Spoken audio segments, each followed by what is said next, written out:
Vinny?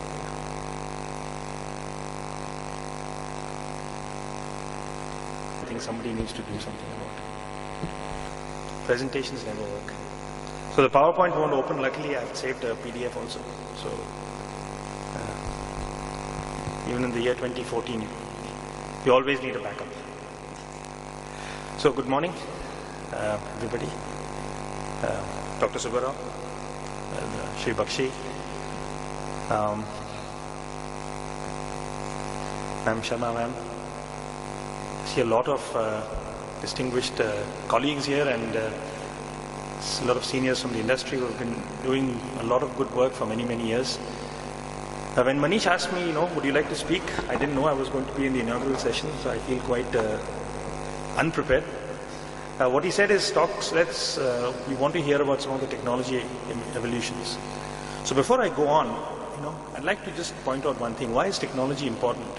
And is it just technology which is important, or technology which delivers accurate information, delivers good infrastructure? We shouldn't invest in technology just because it's available. We should make sure that when we make the investment, it's in the right technology and we do good work with it. Right? And as Dr. Bakshi before me spoke about the experience of the pilot once the runway had been built, that's what we want our users. I think everybody in this room, if I'm not mistaken, has a cell phone. Right? I would be absolutely shocked if somebody doesn't have a cell phone. I would really admire that person for having the courage not to have a cell phone. But everybody has one. India has 952 million cell phone users. It's great. All of us can make a phone call whenever we want. But for me, the most frustrating thing is to have a cell phone, because every time you travel, especially Delhi, it's the same in Bombay, it's the same in Hyderabad, Calcutta, wherever you go in terms of at least the major cities, every 10 minutes there's a call drop. Whenever you get on a highway in Delhi, especially near the airports, your calls will drop. It's very, very frustrating. So we've built a very good telecom network of consumers, but we haven't delivered good infrastructure behind it. Right? Our infrastructure is not world class. The telecom infrastructure, I mean. The same way, we have a lot of plans, the 12th plan, and the NDA government has a lot of plans, high-speed rails and 133 smart cities by 2020. And as an industry person, that's very exciting. It's also, as a citizen, frightening that do we have the technology awareness, or do we want to use the right technologies to do this investment in infrastructure? Right? And I think that's what I wanted to talk about, some of the emerging trends in technology, especially from our perspective. So Hexagon as a company, I think very few people still know. We've not really been a brand people know, but we represent some of the largest brands in the industry, at least in the geospatial industry. We are confident that we are the largest player globally in this industry. Hexagon's play in geospatial started in the year 2005 when they acquired Leica Geosystems. And those of you over here who are surveyors, I'm sure know Leica. Many of you, like Dr. Subbarao, know Wild, which was the predecessor of Leica. So Leica Geosystems is an amalgamation of many companies, but the two primary ones are Kern and Wild. Kern was founded in 1819, so our heritage is nearly 200 years old in the field of surveying. Right? Started in a small village in Switzerland. Our factory is still in that small village, 200 years hence in Switzerland. And we have many, many employees who are Generation 6 employees of the organization. So like Survey of India, very strong heritage and tradition. And the only belief we have at Leica is to produce the best quality so that our customers can do the best work and they can challenge themselves every day to do a better job than they did the day before. In 2011, we decided that no, just surveying is not enough. We have to have software which takes the entire workflow to the end user. So we acquired a company called Intergraph, which was again a large player in the engineering and the GIS industry. Intergraph has been around for 42 years now. One of the most innovative companies of its time. I mean, unfortunately, it went through some rough times in the year 2000 to 2007. But before that, I've met some colleagues who currently don't work for Intergraph, but they work for companies like Rolta in India who were at Intergraph. And they said that in the 90s, people from Apple and IBM and Bell Labs came to Intergraph to hire graphic scientists. That was the heritage we have in terms of the quality of the products. And I know in Survey of India, we still have analog photogrammetry software systems running for the last 30 years, and they're still running, right? It's challenging because they don't stop working, so our users don't really upgrade, but slowly we are hoping that. I know Survey of India is now fully digital, but some of the old analog and analytical systems still work. So our aim is to go from sensor to deliver smart solutions. Take sensor information, create geospatial data, geospatial information, and feed smart solutions. And our solutions focus is around manufacturing. Of course, it's not related to this industry, but we also have a very large engineering practice. We have a large focus on infrastructure, which is where surveying comes in, mapping comes in, GIS and related. The resources industry, again, a good vertical, mining, food production, land, cadastre, we talked about cadastre, and of course safety. What can we do to make life safer? Not just for the defense forces, but for every citizen via police, paramilitary, and also how do we address disaster management agencies' needs in terms of the latest technologies to do their jobs. So when we talk of some of the innovations, what I wanted to touch upon today is some of the new innovations we have seen in the last 2 to 3 years in our organization. And of course, we are not unique in some of these, we are unique, in some we are not, but it's a trend we see globally. And when you go out and see some of the exhibitors, I'm sure you'll see some of these technologies. My colleagues are here, we are outside in the hall right behind, so please come and see all this equipment. And challenge us to tell you how you can improve what you do on a day-to-day basis with the new technology. Right? I can't see the screen, so it's difficult. If you see the picture on the left, there's this huge instrument on 2 wheels, and there's a big 2 people with a big box with a theodolite along with it. That in the year 2002, that was a Syra terrestrial laser scanner in the year 2002 when we acquired that company. It was a spin-off from in California from Trimble. And that was what a laser scanner in those days looked. 10 years back, 10 or 12 years ago, that's what it looked. Today, we have the P20 or the C10, the laser scanner, terrestrial laser scanner, which you can mount on one tripod. The same tripod you can put a total station or a GPS on. It's a one-man operation. It's 1,000, actually now it's 1,400 times faster. And it's much more accurate than what you could get 10 years ago. Right? And see the size, how the form factor has changed in 10 years of innovation. That was to me an evolution in surveying, because 3D surveying has become, it's no longer a very niche technology. There are a lot of customers even in India, even for topographic survey, they use terrestrial laser scanners.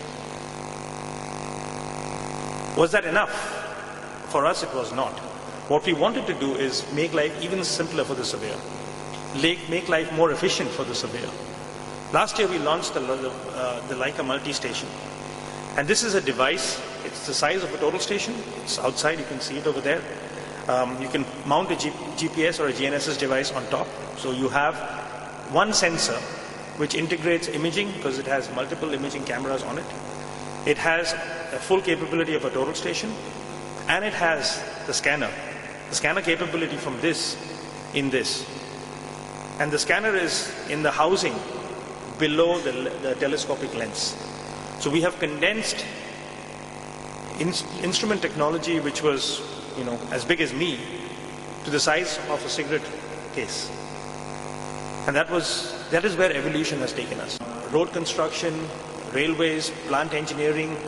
So any survey job today can be made at least 30 to 40 times more efficient and more accurate with this instrument.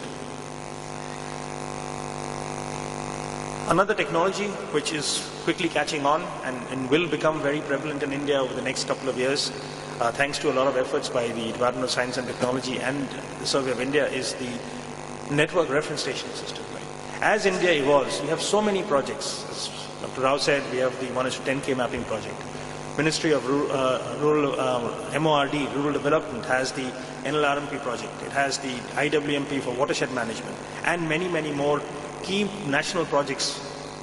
Every one of these projects requires collection of data accurately. So imagine a network of reference stations which are continuously giving signals, GPS correction signals to you. And what we have seen globally is that as governments or private infrastructure in many countries, where, especially in Europe, in North America, in Australia, Southeast Asia, we have set up such networks. We don't charge the government for setting it up. What we do is we then sell the corrections, and it's on a PPP or a revenue sharing model with the governments in those countries. We set up these SmartNet networks, and these are continuously operating reference stations, providing you corrected information from GPS, GLONASS, Galileo. Now we can enhance it to take the feeds from India, like Gagan and INRSS systems. In future, they will be upgraded when the S-band capability is announced by ISRO. So think of all the applications you do. So tomorrow you can go to the field if you are doing a water or a land cadastre project, right? And you want to take your measurement.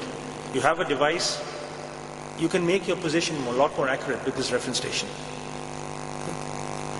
They're talking about national projects, right? And this is an example of what we've done in the field of aerial photogrammetry, right? From capture all the way to processing. We have been running this project for the last 6 years. It runs every year. And this is a project, it's I think the single largest mapping project that happens every year in the US. It's called the NAPE program, where in a space of 3 months, 90 days, our customers, together with us, capture 2.3 million square kilometers of data, produce orthophotos and DSMs, digital surface models, in 3 months. From capture to end results in 3 months of 2.3 million square kilometers. And it also talks about how much how much we fly and process in a day. 23,000 square kilometers per day is flown and processed. And each day's work is 12 hours of data processing with 6 people. That should tell you what is possible if you invest in technology, right? And we have to now think about how can we use technology to really fuel these mammoth projects that the new government has envisioned and wants to kick off. LiDAR, another innovation. Joe talked about laser technology as being innovative. Well, it's not just terrestrial or ground-based laser which is evolving. Even airborne laser has gone through tremendous evolutions in the last 2 to 3 years. We now have the world's first commercially available 1,000 kilohertz laser. I remember 5 years ago we were talking 70, 100 kilohertz. Now we're at 1,000 kilohertz. The kilohertz may not mean anything to you when you just talk about it. But in the past, with even 100 or 500 kilohertz, we could map transmission lines, right? And there were a lot of power line surveys done globally for transmission lines. Today we can map distribution net lines. So a thin distribution line which is feeding electricity to your house can be mapped with a laser accurately from ground, from space. So imagine that you want to capture, if we do our RAPIDIAPRI project starting next year, we could use new technology to map all the distribution lines of the country. So new technology is allowing us to do new applications, right? Distribution line mapping was never an application of laser technology. Today it is. Bathymetry. In the past you had to have separate. There were no commercially available bathymetric laser systems. We are talking about, we have projects like the ICZM, Integrated Coastal Zone Management, and the Navy, NHO, have projects in terms of bathymetric mapping. We are talking of the Ganga mapping project, right? So we have to also map our riverbeds.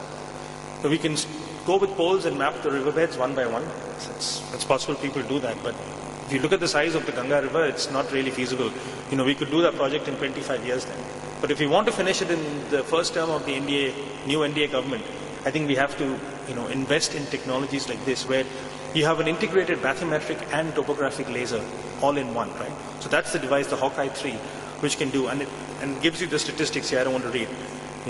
It gives you the depths. So there are two configurations. There's shallow water, deep water. The laser is what differentiates the power of the laser. You can go down to 15 meters or maximum 50 meters. Again, does this work everywhere? No. It depends on the water condition, the turbidity, the amount of silt in the water.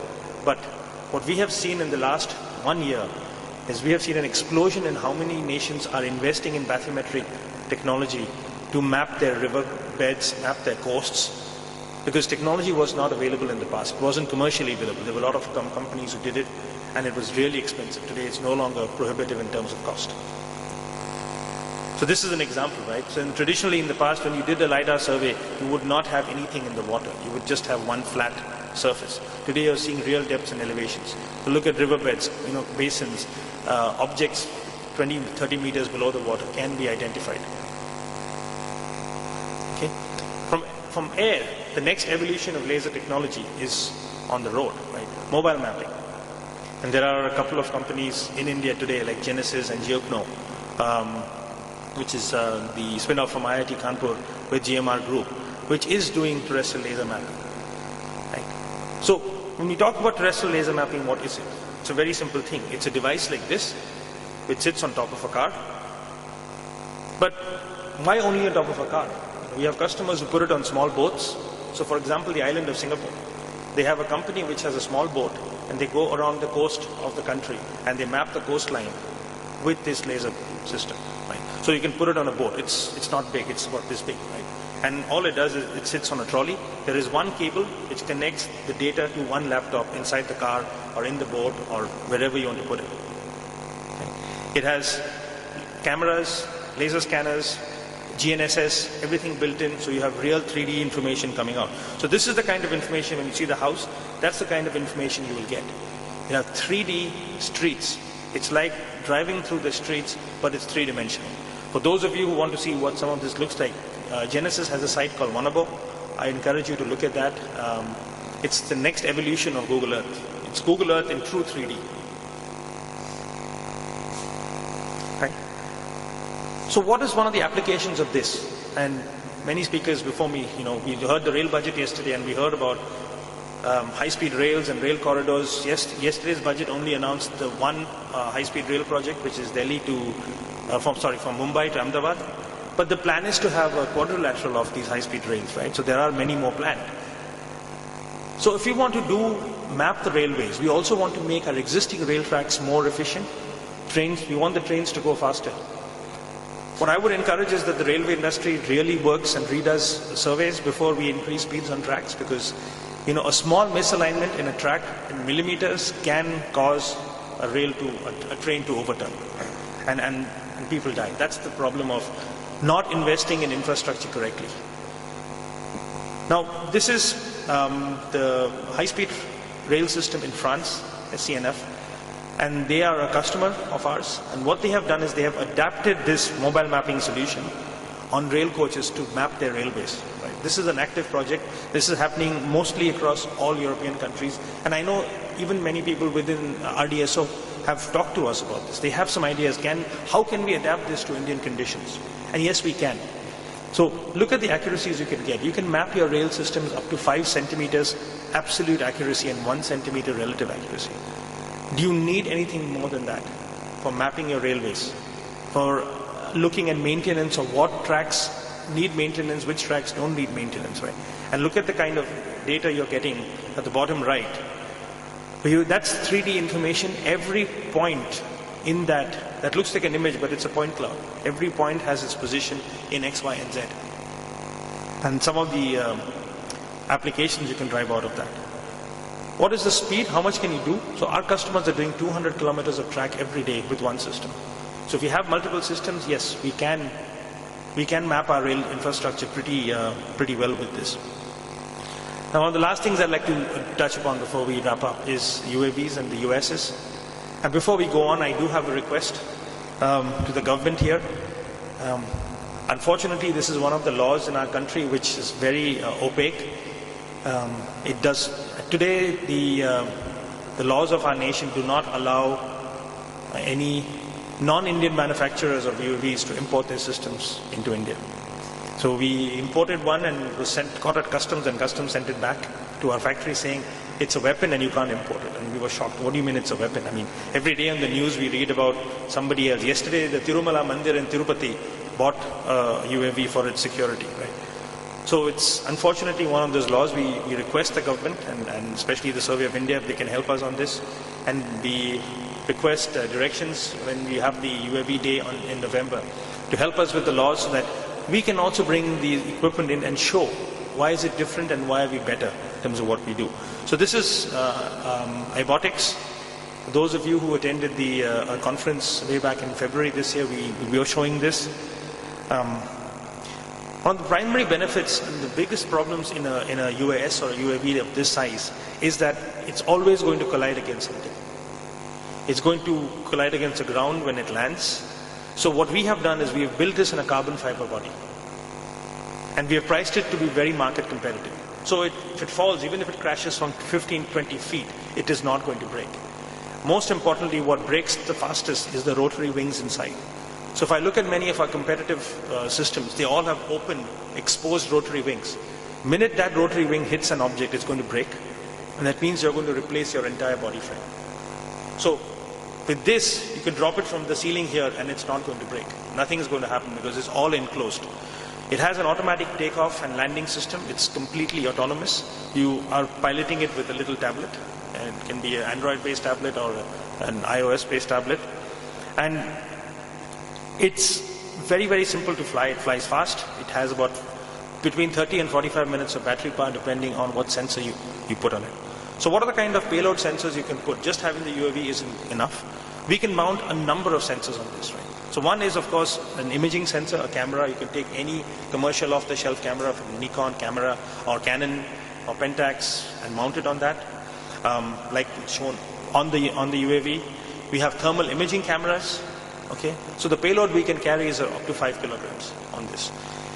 We have gas detection sensors. So if you're doing some disaster management activities, if you're an industrial, just imagine if the Union Carbide tragedy happened today. We would have technology to identify where gases were leaking without anybody having to go inside the sites. Right? So you're not putting human beings at risk because you can launch this in a matter of minutes with a gas detection sensor on board. And you can fly it from, I think the radio control works from, 30 or 40 feet away. You can fly the sensor, right? And it can fly, I think, up to 500, few kilometers distance. There's no limitation there. We even have small multispectral, hyperspectral sensors, which are less than 5 kilograms payload, which you can mount on such. And again, finally, a LiDAR. There's a system from Teledyne, which is light. It can be mounted on a UAV, and you can then capture information from space very simply with this.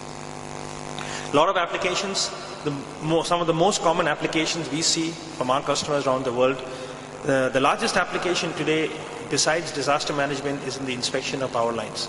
And this is transmission power lines, where in the connectors in each transmission pole, there's a lot of leakage of electricity. You're transmitting electricity at 11,000 or 44,000 volts, and there's a lot of leakage which happens there if the connectors are loose. So traditionally, people fly helicopters above these. People climb up and try to do a lot of things to identify which joints have decayed, where they have opened. Today, mostly across Europe, it has become kind of de facto. What these transmission companies have is they have a fleet of cars. They have 4 or 5 cars, and each of these cars has a pod on the top. The UAV autonomously takes off. It does the mapping for 40 minutes, and it docks. It's self-landing. It docks on its own. The next one takes off, and they are doing hundreds of kilometers a day this way. And they're checking all the connectors for leakage of transmission in electricity. Again, you've made something very difficult quite simply available with a small, very, very small investment. And I think with that, I'd like to complete, running out of time. We have a lot more things to talk about, but I would encourage you to come to the booth outside, and thanks for a patient hearing. And I think tea is next, so I'm sure everybody is waiting to get up and have some tea and meet friends and old colleagues. Thank you very much.